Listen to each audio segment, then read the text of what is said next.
예배 오신 여러분들을 환영합니다. 무더위 가운데도 하나님께 한 주간 우리에게 은혜 주시고 또 여기까지 인도해 주신 줄 믿습니다. 우리 그 은혜 감사하며 함께 찬양하고 예배하도록 합니다. 우리 함께 은혜로다 찬양하겠습니다.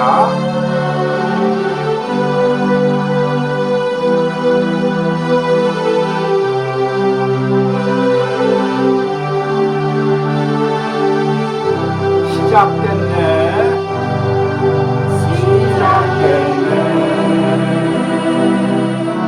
우리 주님의 능력이 나의 삶을 다스리고 새롭게 하네. 자유하네.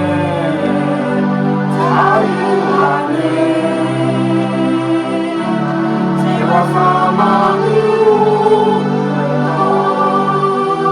나의 삶은 변하구나. 충만하네. 은혜로다. 은혜로다. 주의 은혜 한량없는 주의 은혜로다. 주의 은혜 변함없는 신실하신 주의 은혜 시작됐네. 우리 주님의 능력이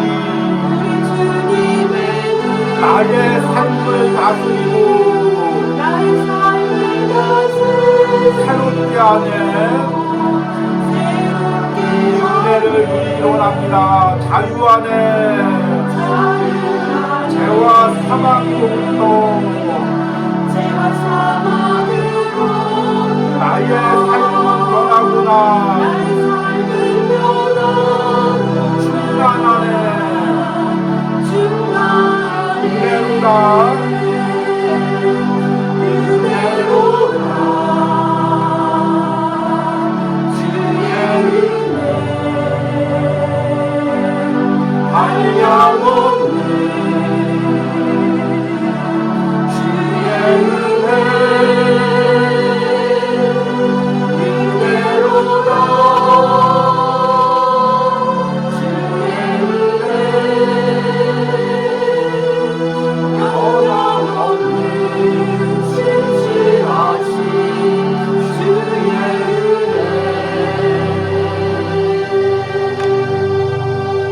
아멘. 우리 함께 묵도하심으로 주일 온유하우스 예배를 하나님께 드리겠습니다.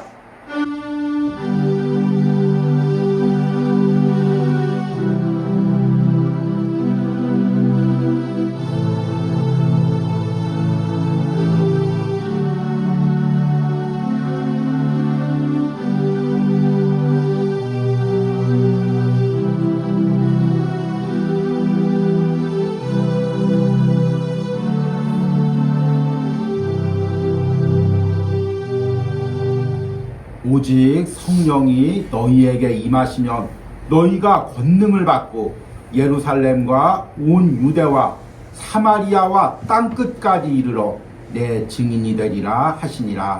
아멘. 하나님, 연약한 우리를 들어 하나님께 예배하는 예배자로 삼으시고 주님의 귀한 사명을 주신 사명자로 삼아주심을 감사합니다. 그 은혜로 여기까지 걸어왔습니다. 한 주간 동안도 무더위 가운데 말씀 붙들고 기도하며 여기까지 걸어온 사랑하는 성도들을 오늘 예배와 말씀으로 위로하시고 성령이 주시는 회복의 은혜를 누리게 하여 주시옵소서. 그리하여 무더위 가운데도 이번 한 주를 넉넉히 세상을 살아가며 이겨낼 수 있는 힘과 은혜를 오늘 예배에서 누리고 돌아가게 하여 주시옵소서. 이 예배 처음부터 끝까지 성령 하나님께서 이곳에 임재하시고 예배하는 모든 자들에게 차고 넘치는 은혜를 부어 주시옵소서. 예수님의 이름으로 기도했습니다. 아멘. 찬송가 433장입니다. 귀하신 주여 날 붙드사 함께 찬양하겠습니다.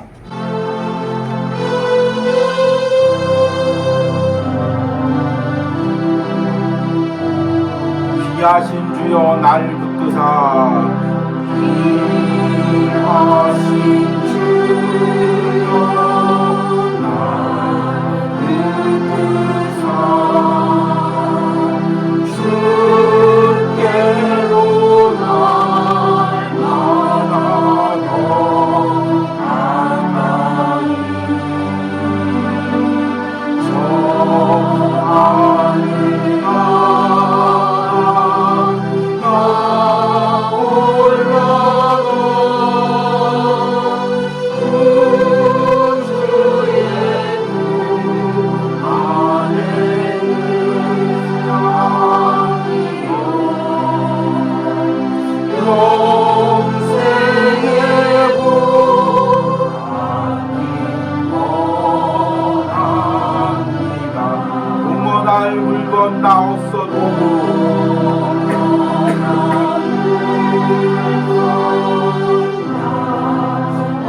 날마다 주께로 더 가까이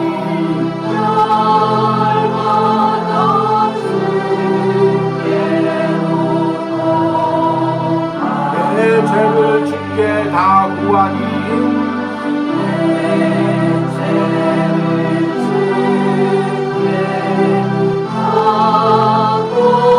주님의 우러를 날 씻으라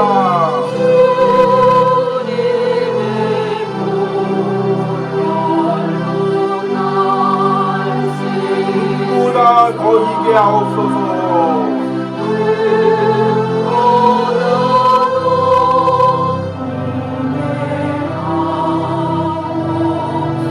산악한 막이 날 깨어도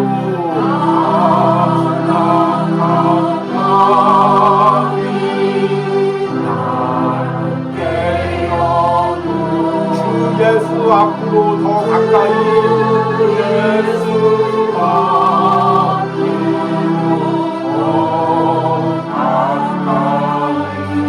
세상 속한 그 허영심 세상 속한 그 허영심 주한 생각을 다 버리고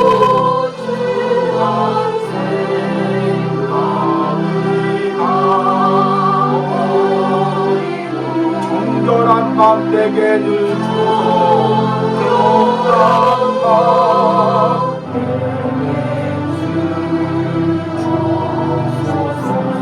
세상 내가 살 동안에 세상 내가 살 동안에 주께로 날마다 더 가까이 주께로 날마다 더 가까이 저 배는 천국 나 들어가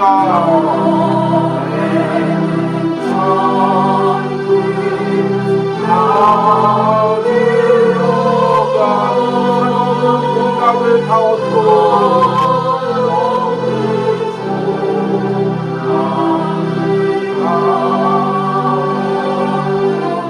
풍성한 은혜를 주옵소서.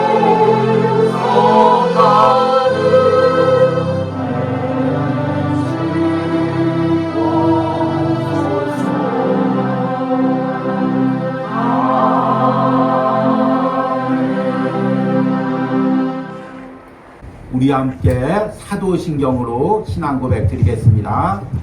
나는 전능하신 아버지 하나님 천지의 창조주를 믿습니다. 나는 그의 유일하신 아들 우리 주 예수 그리스도를 믿습니다. 그는 성령으로 잉태되어 동정녀 마리아에게 나시고 본디오 빌라도에게 고난을 받아 십자가에 못 박혀 죽으시고 장사된 지 사흘 만에 죽은 자 가운데서 다시 살아나셨으며 하늘에 오르시어 전능하신 아버지 하나님 우편에 앉아 계시다가 거기로부터 살아있는 자와 죽은 자를 심판하러 오십니다. 나는 성령을 믿으며 거룩한 공교회와 성도의 교제와 죄를 용서받는 것과 몸의 부활과 영생을 믿습니다. 아멘. 오뉴하우스 소식을 전해드리도록 하겠습니다. 한 주간 동안 무척 무더웠습니다. 하나님께서 이 무더위 가운데서도 여러분들의 건강을 지켜주시고 오늘 이 예배 자리까지 불러주신 줄 믿습니다. 저 역시 이 묵상을 이어갈 때 이 영상 이제 제작을 할 때 음향 소리가 되게 민감합니다. 그래서 이제 워낙 더워서 에어컨을 약하게라도 틀면 그 소리가 음향에 다 들려서 소리가 울리고 이제 들을 때 이게 집중하지 못하는 부분들이 있습니다.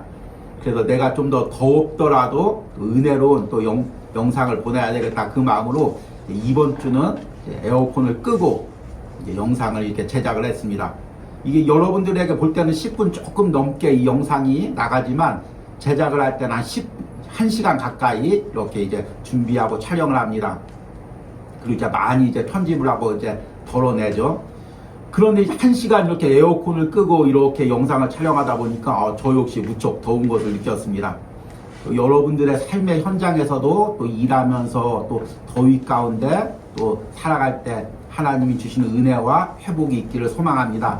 무엇보다 하나님이 여러분들의 건강을 지켜주시는 은혜가 있길 바랍니다. 오늘이 이제 7월 마지막 주입니다. 6월달과 7월달 사도행전 묵상을 이어왔습니다. 그리고 이번 주까지 묵상을 이어가고 다음 한 주는 제가 쉼을 가지고 또 8월에 다시 묵상을 이어가려고 합니다. 오늘이 7월 마지막 주죠. 예. 그래서 원래는 이제 사도행전 쓰기를 오늘 시상하려고 하는데 다음 주 이제 이번 주 묵상까지 다 끝나고 이제 그 내용을 가지고 이제 시상을 하려고 합니다. 그래서 다음 주에는 여러분들이 성경 쓴 책을 꼭 가지고 오시기 바랍니다. 그리고 원래는 14장까지라고 했는데 이번 주에 사도행전 15장까지 묵상이 이어질 예정입니다. 그래서 15장까지 쓰신 분들에게 소정의 귀한 상품을 드리도록 하겠습니다. 열심히 나머지 부분들을 쓰시는 은혜가 있길 바랍니다. 그리고 또 이제 8월 초반에 잠깐 쉼을 가질 때는 이제 쉼을 갖는 것이 아니라 또 묵상을 통해서 그동안 사도행전 말씀들을 또 편집해서 여러분들에게 보내드리려고 합니다. 여러분이 사도행전 말씀을 꼭 붙들고 하반기에도 성령의 인도대로 내가 따라가기로 결단하는 은혜가 있길 바랍니다. 저는 이 사도행전을 묵상하면서 성령님께서 제게 말씀해 주시는 은혜, 감동 주시는 것을 많이 느꼈습니다. 그리고 앞으로 이 은혜로 살아가야지 이런 결단을 많이 하게 되었습니다. 여러분들이 사도행전을 묵상하면서 쓰면서 이런 은혜가 있기를 축복합니다. 그리고 이 묵상을 준비하는 저를 위해서도 계속해서 기도해 주시기 바랍니다. 그러면 오늘 말씀을 전하도록 하겠습니다. 오늘 말씀의 본문은 사도행전 14장 8절에서 18절입니다. 제가 읽도록 하겠습니다. 누스드라에 발을 쓰지 못하는 한 사람이 앉아 있는데 나면서 걷지 못하게 되어 걸어본 적이 없는 자라. 바울이 말하는 것을 듣거늘 바울이 주목하여 구원받을 만한 믿음이 그에게 있는 것을 보고 큰 소리로 이르되 내 발로 바로 일어서라 하니 그 사람이 일어나 걷는지라. 우리가 바울이 한 일을 보고 누가 오니야 방언으로 소리질러 이르되 신들이 사람의 형상으로 우리 가운데 내려오셨다 하여 바나바는 제우스라 하고 바울은 그 중에서 말하는 자이므로 헤르메스라 하더라. 시외 제우스 신당의 제사장이 소와 화환들을 가지고 대문 앞에 와서 우리와 함께 제사하고자 하니 두 사도 바나바와 바울이 듣고 옷을 찢고 우리 가운데 뛰어 들어가서 소리질러 이르되 여러분이여 어찌하여 이러한 일을 하느냐. 우리도 여러분과 같은 성정을 가진 사람이라. 여러분에게 복음을 전하는 것은 이런 헛된 일을 버리고 천지와 바다와 그 가운데 만물을 지으시고 살아계신 하나님께로 돌아오게 함이라. 하나님이 지난 세대에는 모든 민족으로 자기들의 길을 가게 방임하셨으나 그러나 자기를 증언하지 아니하시는 것이 아니니 곧 여러분에게 하늘로부터 비를 내리시며 결실기를 주시는 선한 일을 하사 음식과 기쁨으로 여러분의 마음에 만족하게 하셨느니라고. 이렇게 말하여 겨우 무리를 말려 자기들에게 제사를 못하게 하니라. 아멘. 제가 어린 시절에는 특별히 극장 같은 데 가지 않고 주말이면 이제 텔레비전에서 유명한 영화들을 상영했습니다. 주말의 명화죠. 온 가족들이 모여서 그 주말의 명화를 보았던 기억이 있습니다. 거기서 유명한 명작들이 많이 방영이 됐는데 그 중에 어린 시절에 보았던 것 중에서 기억이 나는 영화가 있습니다. 여러분들이 잘 아는 숀 코넬이라는 아주 유명한 배우가 주연한 왕이 되려던 사나이, 이 영화가 있습니다. 원래 이 영화는 러디아스 키플링이라는 유명한 작가의 원작 소설을 영화한 것입니다.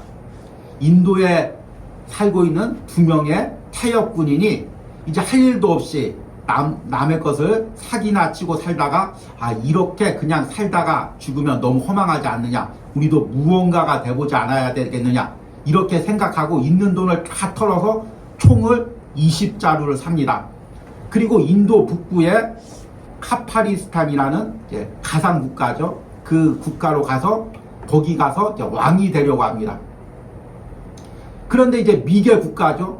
그 국가에서 가서 총을 쓰면서 이제 같이 도와서 전쟁에서 승리해주면서 왕이 되려고 하는데 이 주인공이 총을 맞았습니다. 근데 마침에 그 몸 안에 쇠붙이를 가지고 있어서 총을 맞고도 안 죽었습니다. 그러니까 사람들이 이 사람이 신이다. 총을 맞아도 안 죽는다. 화살을 맞아도 안 죽는다. 이렇게 생각하고 이 주인공을 신으로 여깁니다. 그래서 그 나라의 신이 됐죠. 그래서 이제 여러 금은보화를 다 가지고 오고 맛있는 음식들 다 가지고 오고 신으로 섬깁니다. 그리고 이제 수많은 미녀들도 있고 또 자기가 이제 마음에 드는 여자와 또 결혼을 하려고 합니다. 모든 것을 다 누리는 거죠. 그런데 나중에 이것이 들통나서 이제 죽임을 당해서 험악하게 끝나는 내용이 이 영화의 내용입니다. 그런데 어린 시절에 이 영화를 보면서 제 안에 이런 마음이 드는 것입니다. 나도 저렇게 신처럼 대우받아 봤으면, 그래서 모든 것을 내 마음대로 다 누려봤으면 얼마나 좋을까, 이런 마음이 들었습니다. 이것이 사실 우리 인간 안에 있는 본연의 욕망이죠. 무언가 자기만이 절대적인 존재가 되고 자기 말 한마디면 다 복종을 하고 그리고 모든 것을 자기 마음대로 다 사용할 수 있는 것. 사실은 모든 인간의 중심 안에는 이 욕망이 있습니다. 그래서 사실은 이제 어렸을 때부터 막 공부하고 노력하는 것도 사실 이 욕망을 어느 정도 이루기 위한 그런 이제 수단이죠. 그래서 이제 성공을 해서 어떤 작은 회사의 사장이 되거나 어떤 단체의 지도자가 되면 그 욕망이 자기도 모르게 실현이 됩니다. 그 작은 단체에선 자기가 왕이 되려고 하고 자기 말에는 다 절대적으로 복종해야 되고 그것에 복종하지 않는 사람은 가만두지 않으려는 그런 이제 본성들이 다 나오죠. 그 본성이 가장 잘 실현되는 곳이 어디냐면 바로 가정이라는 곳입니다. 가정에서는 내가 왕이 될 수가 있죠. 그래서 가정에서 아버지가 왕이 되려고 하고 아내나 자녀들은 아버지 말에 다 복종해야 되고 그래야 이제 그 모든 것이 이렇게 풀리는 그런 사람들이 있습니다.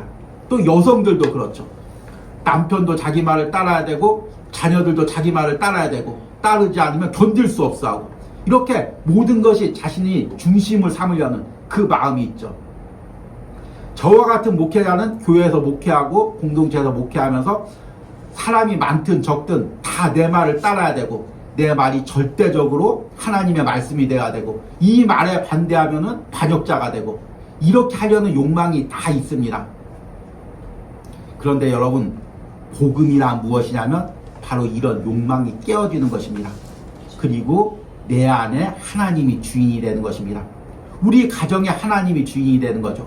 우리 교회에 예수 그리스도가 주인이 되는 것입니다. 그것이 바로 복음의 역사입니다. 그리고 우리가 그동안 묵상한 사도행전에서 복음이 전해지는 곳마다 바로 그런 역사가 일어났습니다. 모든 우상들이 깨어지고 모든 인간적인 욕망들이 깨어지고 자기 중심적인 성향들이 깨어지고 변화되는 역사들이 일어났습니다. 여러분들이 온유하우스 매일 묵상으로 사도행전을 묵상하며 이 은혜를 꿈꾸길 바랍니다. 우리 가정의 모든 자기 중심성이 깨어지고 내 안의 우상들이 깨어지고 예수 그리스도가 주인이 되는 그 은혜를 꿈꾸시길 바랍니다. 오늘 읽은 말씀을 보니까 바울과 바나바가 복음을 전합니다. 우리가 그동안 사도행전을 묵상하니까 복음이 예루살렘에서부터 시작돼서 스데반의 순교를 통해서 이제 여러 곳으로 번져갑니다. 그 중에서 가장 부흥한 곳이 수리아의 안디옥이라는 곳입니다. 이 안디옥 교회는 이방 교회였지만 그 부흥 은혜를 누리고 예루살렘 교회를 돕기도 합니다. 그리고 더 나아가서 세계 선교를 위해서 선교사를 파송하는 교회가 됩니다. 너무나 모범적인 교회죠. 그런데 처음으로 선교사를 파송할 때 누구를 파송하냐면 바울과 바나바를 파송합니다. 그래서 우리는 성경을 통해서 이것을 바울의 전도 여행이라고 이야기를 하고 있습니다. 사도행전에는 1차, 2차, 3차 전도 여행이 나와 있습니다. 그리고 지난주는 우리가 바울의 1차 전도 여행을 과정을 묵상했습니다. 사실 바울의 전도 여행이라고 하지만 1차 전도 여행의 주도자는 바울이 아니라 바나바였습니다. 왜냐하면 당시에 바나바가 초대교인들에게 무척 신뢰를 받고 있었고 그 바울은 아직은 그 핍박자의 그 입장에 시각으로 보는 사람들이 있었기 때문입니다. 그래서 바나바가 바울을 데리고 와서 안디옥에서 같이 주예를 하고 또 안디옥에서 바나바와 바울을 선교사로 파송하게 됩니다. 그래서 지난주에 묵상한 내용을 보면 바울과 바나바가 맨 처음에는 구브로라는 곳에서 복음을 전합니다. 구브로는 지금의 투르키의 그 밑에 있는 작은 섬입니다. 지금은 이제 키프로스라고 그렇게 부르기도 하죠. 그리고 그 구브로에서 복음을 전하고 지금의 이제 투르키의 반도 쪽으로 올라가서 맨 처음에 BCD의 안디옥에서 복음을 전합니다. 유대인 회당에서 복음을 전하죠. 그런데 이방인들은 복음을 듣고 유대인들은 이것을 거절하고 쫓아냅니다. 그래서 바울과 바나바가 그 뒤에 이고니온으로 갑니다. 거기서도 이제 복음을 전하는데 유대인들이 또 공격을 하죠. 그래서 누스드라에 이릅니다. 그래서 오늘 읽은 말씀의 내용은 누스드라에서 바울과 바나바가 복음을 전한 내용입니다. 그 중에서 그 누스드라에 날 때부터 걷지 못하는 다리가 불편한 사람이 있었습니다. 바울이 오늘 말씀해 보니까 그가 복음을 듣는 것을 보고 예수님의 이름으로 그를 일으켜 세웁니다. 8절과 10절에 누스드라에 발을 쓰지 못하는 한 사람이 앉아있는데 나면서 걷지 못하게 되어 걸어본 적이 없는 자라. 바울이 말하는 것을 듣거늘 바울이 주목하여 구원받을 만한 믿음이 그에게 있는 것을 보고 큰 소리로 이르되 내 발로 바로 일어서라 하니 그 사람이 일어나 걷는지라. 날 때부터 일어나지 못하는 사람을 걷고 복음을 전하는 역사는 예수님도 이 땅에서 행했고 우리가 사도행전 묵상에서 베드로도 행했습니다. 그리고 이제 바울도 이 기적을 행합니다. 바울이 이 기적을 행한 목적은 무엇입니까? 이 기적을 통해서 예수 그리스도의 능력이 살아있고 오직 예수 그리스도만이 구원임을 선포하기 위해서입니다. 복음을 전하기 위한 수단으로 병자를 고치는 기적을 행한 것입니다. 그런데 반응이 바울이 생각했던 것들과 영 반대입니다. 11절 이후의 말씀을 보니까 무리가 바울이 한 일을 보고 루가오니아 방언으로 소리질러 이르되 신들이 사람의 형상으로 우리 가운데 내려오셨다며 바나바는 제우스라고 바울은 그 중에 말하는 자이므로 헤르메스라더라.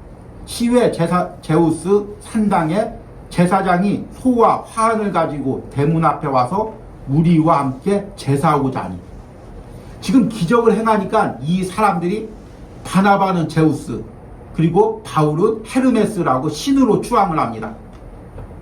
우리가 그리스 신화를 보면은 신들이 가끔가다 인간의 형상으로 내려와서 기적을 행하는 것들을 많이 보게 됩니다.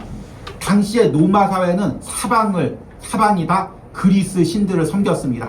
그래서 가는 곳마다 그리스 신들의 신당이 있었고 그리고 집집마다 그 우상의 형상들이 있었습니다. 그 그리스 신들 중에서 가장 이제 뛰어난 12명의 신이 있습니다. 그 중에 가장 이제 왕인 신을 제우스라고 합니다. 아마 다 아시겠죠.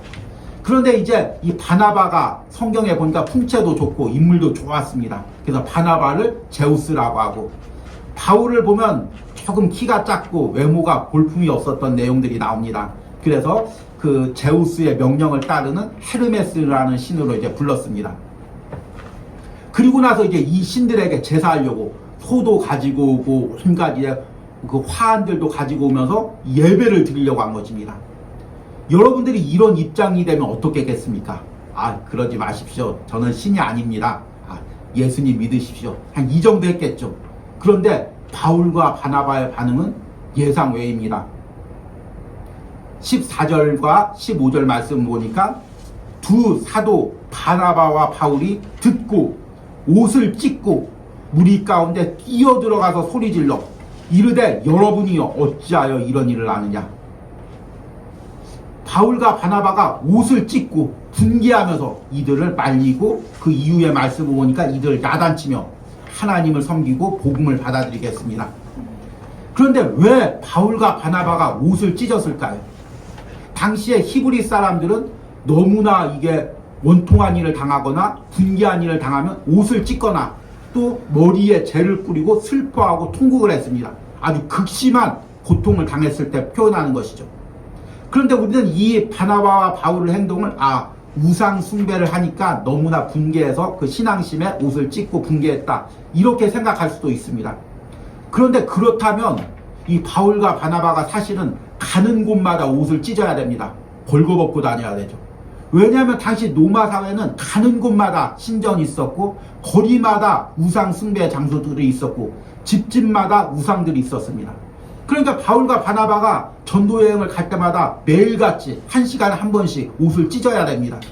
그런데 특별히 오늘 말씀에 옷을 찢고 통곡한 것은 이들이 복음을 오해했기 때문입니다.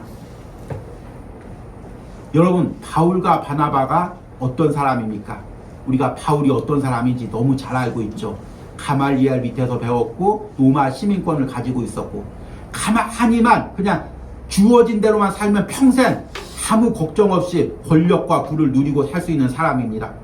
바나바도 이해 못지 않습니다. 굉장히 유력한 사람이고 그런데 복음을 듣고 자신의 전 재산을 사도행전에 보니까 사도들의 발 앞에 내려놓고 빈몸으로 주예를 하는 것입니다. 그 모든 권력과 부를 내려놓고 복음을 전하는 것입니다. 그런데 복음을 전하는 과정에서 대우를 받은 것도 아닙니다. 계속해서 유대인들에게 매를 맞고 죽임의 위기를 당하고 이제 이번 주에 말씀 내용을 보니까는 이들이 복음을 전하니까 유대인들이 와서 돌로 쳐버립니다. 그러니까 돌에 맞아서 죽은 것처럼 쓰러집니다.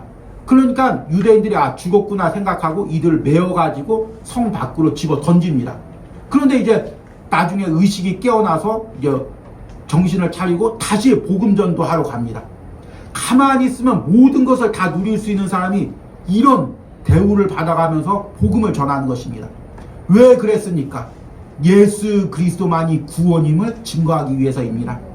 예수 그리스도만이 우리가 섬길 뿐임을 말씀하기 위해서 바로 이 모든 것들을 내려놓고 그 모든 그 희생을 당하고 그 모든 핍박을 당하면서 복음을 전했던 것입니다. 그런데 이렇게 복음을 전했는데 이들이 그 바울과 바나바를 섬기는 것입니다. 예수님보다 바울과 바나바를 더 바라보는 것입니다. 예수님의 복음을 듣기보다 그들이 행한 기적에 더 놀라워하는 것입니다. 그 기적을 더 주목하는 것입니다. 그러니까 바울과 바나바가 옷을 찢으면서 통곡한 것입니다.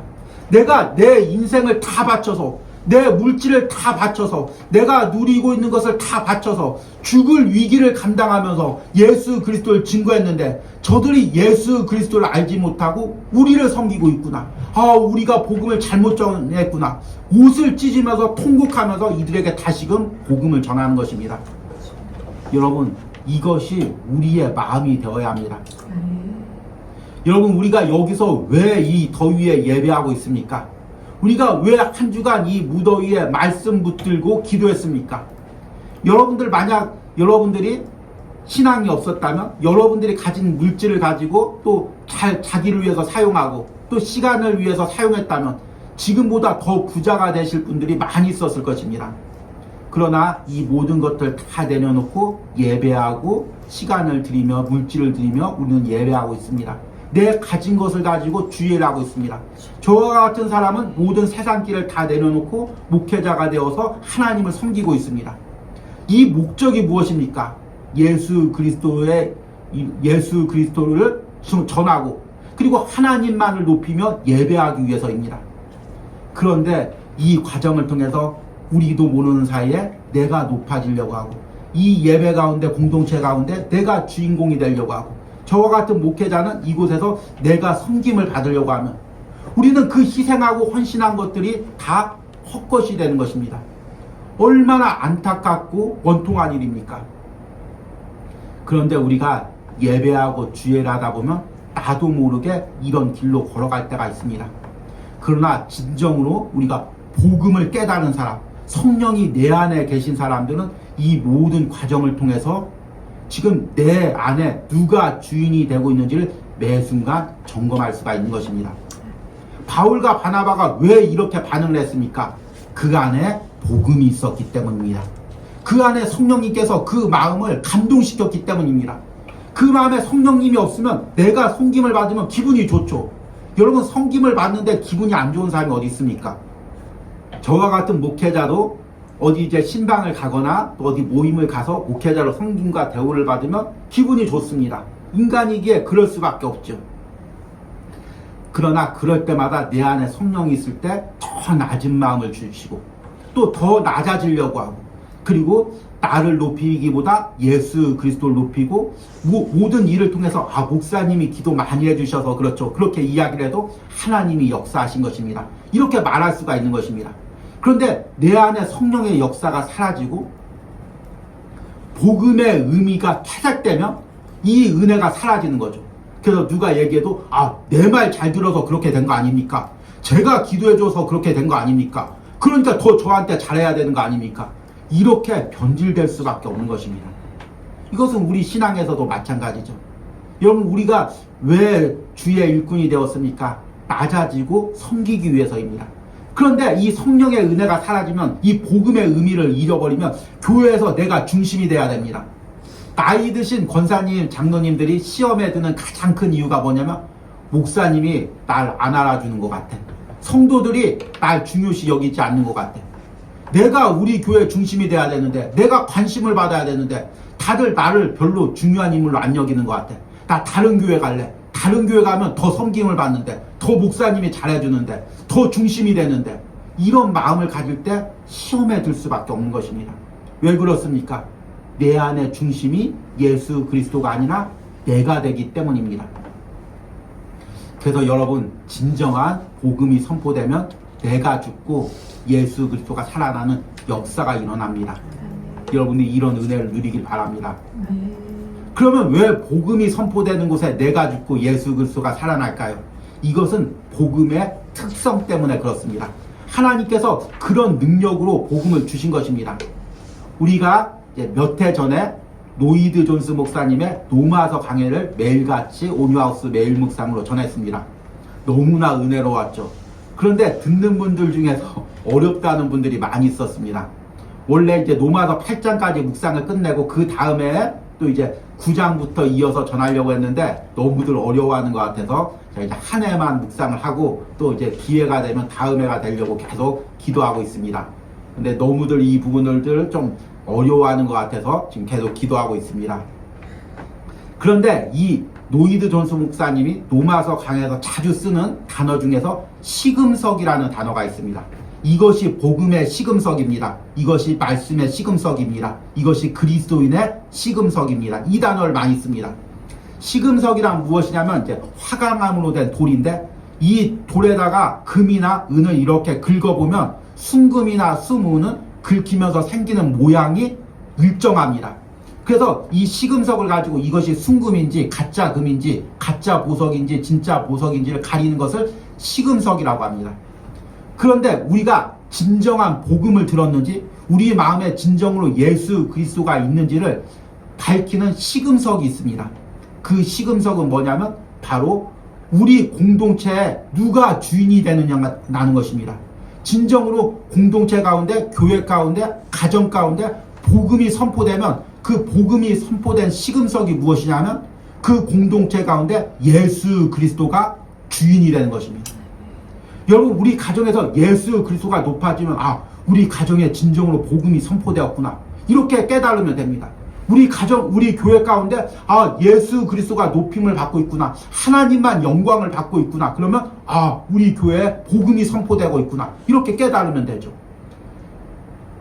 말씀을 전하고 있는데, 이 예배를 드리고 있는데 자꾸 사람의 이름이 나오고 사람이 칭찬받고 사람이 높임을 받고 있을 때 우리 교회 복음이 점점 사라지고 있는 거 아닌가? 이렇게 또 의심을 해봐야 되는 것입니다.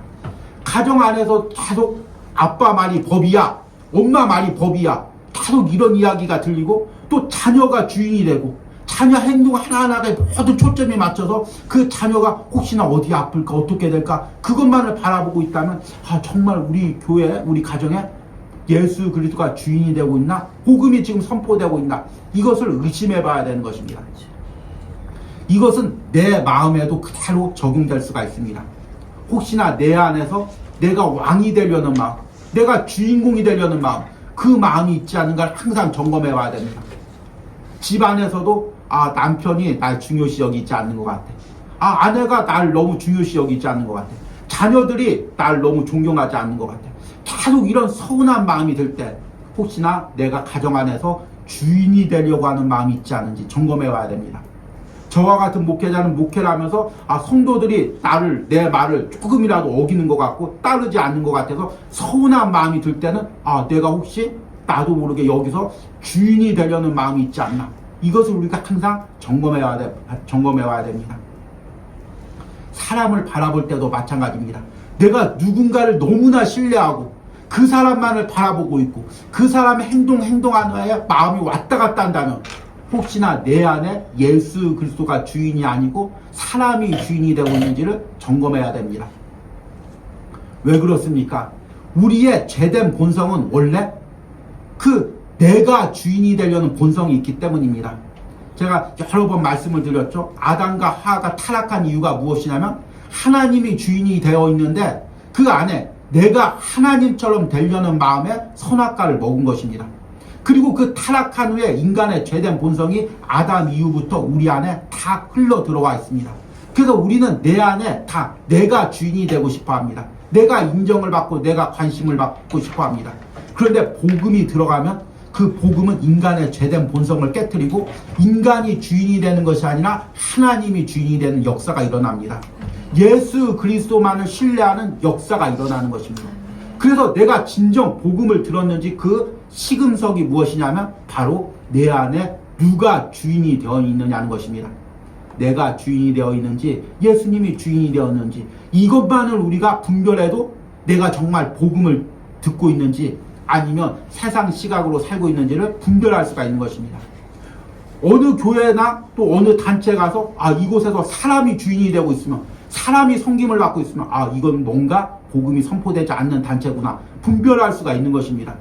여러분, 우리 흔히 길거리 가서 전하는 그 이상한 사람들을 보십시오. 그 사람들이 전하는 것이 무엇입니까? 다 사람을 전합니다. 이 사람이 사실은 예수님이다, 이분이 사실은 하나님이다, 이걸 전하고 있는 것입니다. 그런데 이것을 분별 못하니까 우리가 거짓 복음에 넘어가는 것입니다.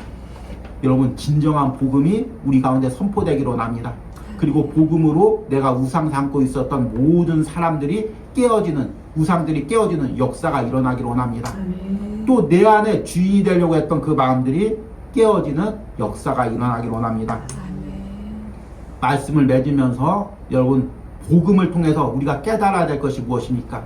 여러분들이 매일같이 온유하우스 매일 묵상을 통해서 말씀을 묵상하고 있습니다. 사도행전을 묵상하고 있습니다. 그리고 이 묵상이 끝난 후에 각자의 시간을 가지고 기도를 할 것입니다. 저 역시 그렇게 묵상을 전하고 기도를 하고 있습니다. 이 말씀 묵상과 기도 가운데 우리가 깨달아야 될 것이 무엇입니까? 이 말씀 묵상과 기도를 통하여 혹시나 내 안에 예수 그리스도 외에 다른 것이 주인이 되고 있는지, 다른 것을 섬기고 있는지를 깨달아야 됩니다. 그리고 혹시나 내가 하나님보다 더 주목받으려는 그 욕망과 마음이 내 안에 있는지 그것을 깨달아야 됩니다. 여러분, 이 은혜가 너무나 중요합니다. 이것이 바로 우리 신앙이 변질되지 않도록 지켜주는 하나의 가이드라인이 됩니다. 여러분, 만약에 오늘 말씀에 바울과 바나바가 이런 복음이 없었다면 어떻게 됐을까요? 누스드라에서 신이 되었겠죠. 모든 숭배를 받고 모든 것을 숨기면서 그곳에서 교주가 되었을 것입니다. 나름대로 교주를 만들고 로마 지역에 모두 이것을 전파해서 하나의 커다란 종교의 지도자가 됐을 수도 있습니다. 우리가 지금 이 세상에 있는 이단들이 다 이 과정을 통해서 사실은 생긴 것입니다. 그렇기 때문에 우리는 항상 복음을 통해서 내 마음을 점검해 와야 됩니다. 그래서 항상 내 안에 예수 그리스도만이 주인이 되는 은혜가 있기를 축복합니다. 아멘. 우리 들은 말씀 생각하시면서 모든 이름 위에 뛰어난 이름 함께 찬양하시겠습니다. 모든 이름 위에 뛰어난 이름 위에 뛰어난 이름 예수는 주 예수는 주 모두 무릎 꿇고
지금 내 안에 혹시나 하나님보다 내가 주인이 되려는 마음이 있으니까 우리 가정 가운데 우리 공동체 가운데 내가 모든 관심과 사랑을 받고 싶어하는 그 마음들이 있습니까?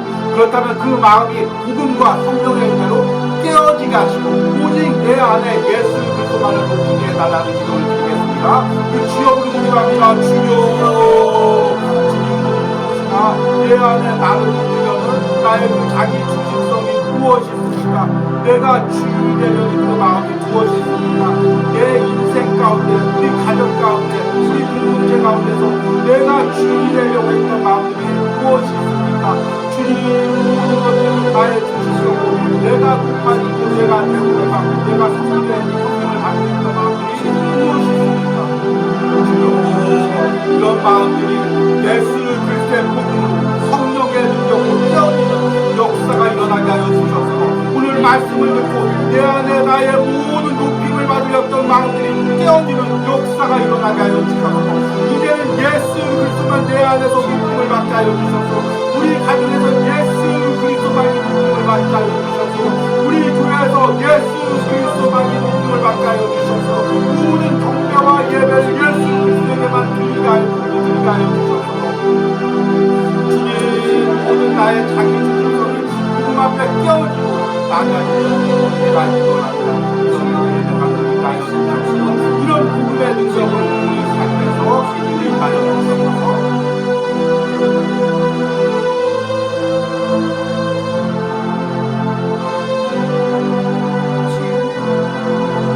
우리 두 번째로 기도할 때 혹시나 내 안에서 우상을 삼고 있는 있는 사람이 있습니까? 예수 그리스도보다 내가 더 신뢰하고 더 바라보고 더 관심을 가지고 있는 사람이 누가 있습니까? 혹시나 우리 가정에서 나의 남편이, 나의 아내가, 나의 자녀가 우상이 되고 있지 않습니까? 주님, 이것들이 깨어지는 역사가 있게 하여 주시옵소서. 이 주여 부르고 기도합니다. 주여, 혹시나 내 안에서 예수 그리스도보다 더 신뢰하고 바라보고 있는 사람이 무엇이 있습니까? 주님, 그 모든 나의 우상들이 깨어지게 하여 주시옵소서. 주님만을 바라보게 하여 주시옵소서. 주님만을 신뢰하게 하여 주시옵소서. 주님, 사람을 의지하지 않게 하여 주시옵소서. 사람을 바라보지 않게 하여 주시옵소서. 혹시나 아버지 내가 아버지 사람을 바라보고 신뢰하고 그 사람을 절대적으로 신뢰하고 있었다면 이 지금의 것들이 깨어지는 은혜가 있게 하여 주시옵소서. 누구 앞에 높임을 말했던 사람들이 다 깨어지게 하시고 예수를 믿는 사람도 신뢰하시는 은혜가 있게 하여 주시옵소서.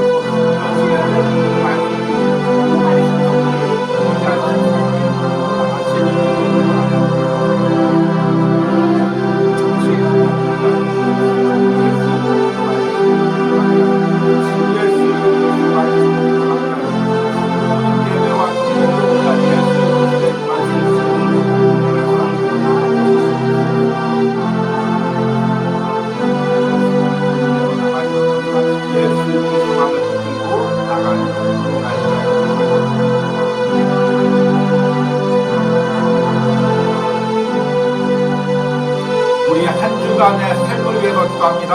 무더위 가운데서도 말씀 붙들고 기도하며 승리하게 하여 주셔서 특별히 사도행전을 묵상하며 성령님께서 내 안에 모든 인간적인 생각들, 세상적인 생각들, 죄된 생각들 깨뜨려 복음 앞에 굴복하는 은혜를 내게 허락하여 주셔서 주여 부르고 기도합니다.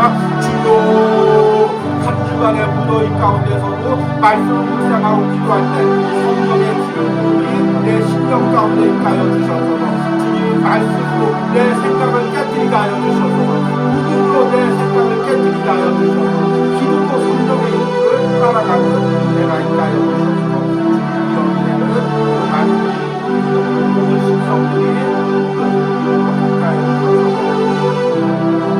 주님 다시 한번 우리가 복음의 능력을 붙들기 원합니다. 다시 한번 우리가 붙들고 나가기 원합니다.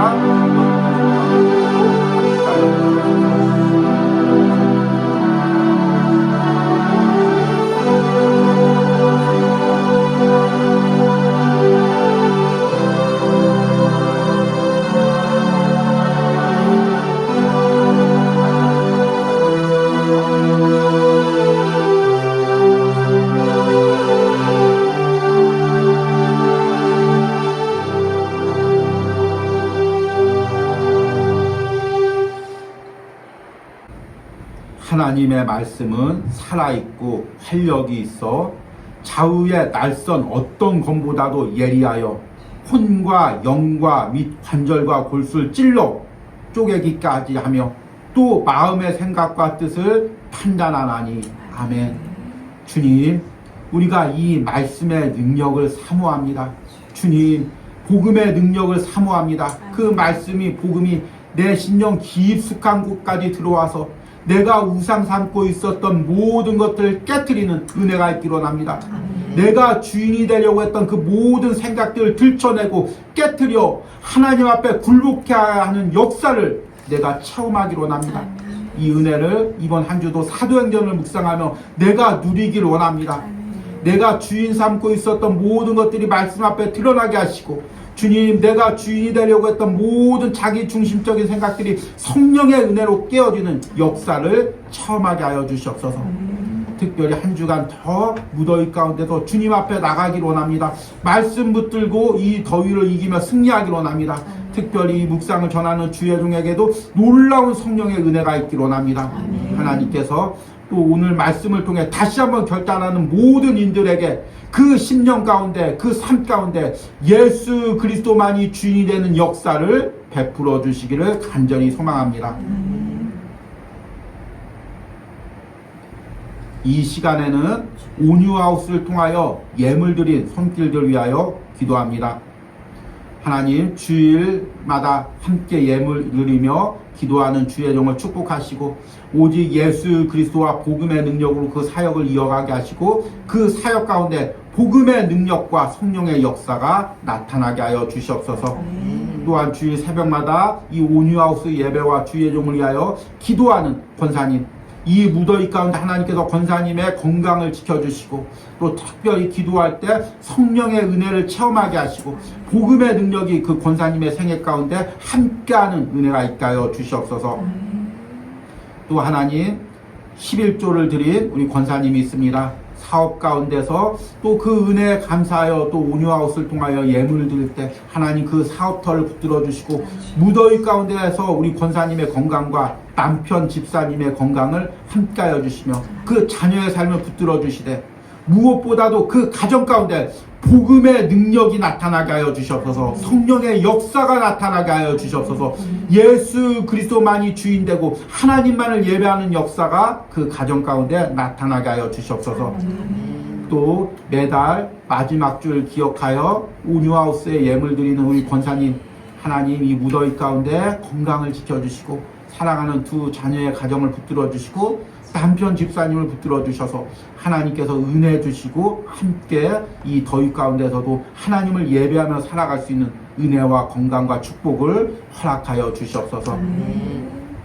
또 하나님, 또 우리 온유하우스를 기억하여 매달 예물을 드리는 청년이 있습니다. 하나님 그 청년의 삶을 주님께서 붙들어 주시고 직장에서 하나님이 함께 하시고 항상 지혜와 능력을 부어주셔서 인간의 능력을 뛰어넘어서 하나님의 역사를 체험하는 은혜를 누리게 하여 주시옵소서. 이 더위에도 사랑하는 청년의 건강을 지켜주시옵소서.